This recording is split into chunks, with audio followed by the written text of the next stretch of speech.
చెదురుమదురు ఘటనలు మినహా బీహార్ అసెంబ్లీ ఎన్నికల తొలి దశ పోలింగ్ ప్రశాంతంగా ముగిసింది. సాయంత్రం 5 గంటల వరకు 60% ఓటింగ్ రికార్డైంది. ఇక బెగూసరైలో ఓటర్లు ఉత్సాహంగా ఓటేశారు. అక్కడ అత్యధికంగా 67%కి పైగా పోలింగ్ నమోదైంది. పట్నా వంటి పట్టణ ప్రాంతాల్లో తక్కువ ఓటింగ్ జరిగినట్టు అధికారులు పేర్కొన్నారు. 6 గంటలతో పోలింగ్ గడువు ముగిసినా క్యూలో ఉన్న ఓటర్లకు ఓటేసే అవకాశం ఇచ్చారు అధికారులు. తొలి దశలో భాగంగా 18 జిల్లాల పరిధిలోని 121 స్థానాలకు ఈసీ ఎన్నిక నిర్వహించింది. 121 నియోజకవర్గాలకు 1314 మంది అభ్యర్థులు బరిలో నిలిచారు. ఆర్జేడీ నేత మహాగఠబంధన్ సీఎం అభ్యర్థి తేజస్వి యాదవ్, ఆయన సోదరుడు తేజ్ ప్రతాప్ యాదవ్, బీహార్ డిప్యూటీ సీఎం సామ్రాట్ చౌదరి తొలి దశలో అదృష్టం పరీక్షించుకున్నారు. ఇక బీహార్ రెండో దశ అసెంబ్లీ ఎన్నికల పోలింగ్ ఈ నెల 11న జరగనుంది. 14వ తేదీన ఓట్ల లెక్కింపు చేపట్టి ఫలితాలు ప్రకటించనుంది కేంద్ర ఎన్నికల సంఘం.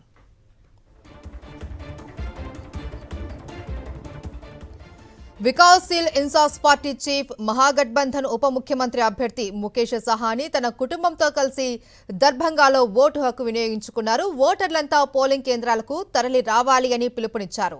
బీహార్ భవిష్యత్తు కోసం ఓటేయాలి అన్నారు ముఖేష్ సహానీ.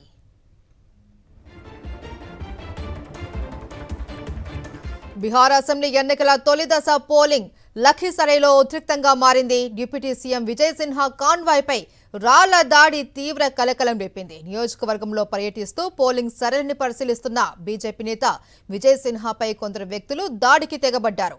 ఆయన కారుపై రాళ్లు, చెప్పులు విసిరారు, ఆవు పేడ చల్లారు. ఆర్జేడీ గూండాలు తనపై దాడి చేశారు అని ఆరోపించారు డిప్యూటీ సీఎం విజయ్ సిన్హా. కొరియారి గ్రామంలోని పోలింగ్ బూత్ కు తనను వెళ్లకుండా అడ్డుకున్నారు అన్నారు. తమ బూత్ ఏజెంట్ ని కూడా తరిమేశారు అని, ఆర్జేడీ రిగ్గింగ్ చేస్తోంది అని మండిపడ్డారు విజయ్ సిన్హా.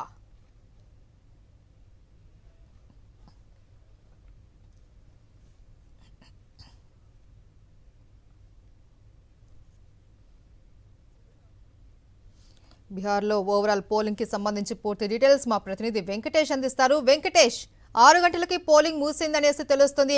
ఎంత శాతం పోలింగ్ నమోదైంది? ఇంకా క్యూ లైన్లో ఉన్నారా? బీహార్ అసెంబ్లీ ఎన్నికల తొలి దశ పోలింగ్ ముగిసింది. చెదురుమదురు ఘటనలు మినహా పోలింగ్ ప్రశాంతంగా ముగిసింది.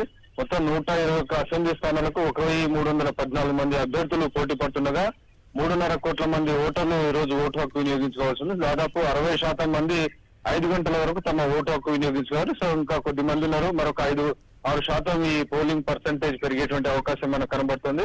సో పాట్నా రాజధాని, దాని చుట్టుపక్కల ఉన్నటువంటి 18 జిల్లాల్లో ఈ ఎన్నికలు జరుగుతున్నాయి. కాబట్టి డెఫినెట్ గా ఈ ఎన్నికలకు సంబంధించినటువంటి ప్రశాంతంగా నిర్వహించే దిశగా కేంద్ర ఎన్నికల సంఘం చాలా గట్టి ఏర్పాట్లు చేయడంతో చెదురుమదురు ఘటనలు మినహా పెద్దగా హింసాత్మక దాడులు జరగలేదు. అయితే లఖీసరాయ్ అనేటువంటి ప్రాంతంలో deputy CM Vijay Sinha car పైన ఆర్జేడీకి సంబంధించినటువంటి కొంతమంది వ్యక్తులు దాడి చేశారని ఆయన ఆరోపిస్తున్నారు. సో ఇది రాబోయేటువంటి జంగిల్ రాజ్ కు ఇది సంకేతం.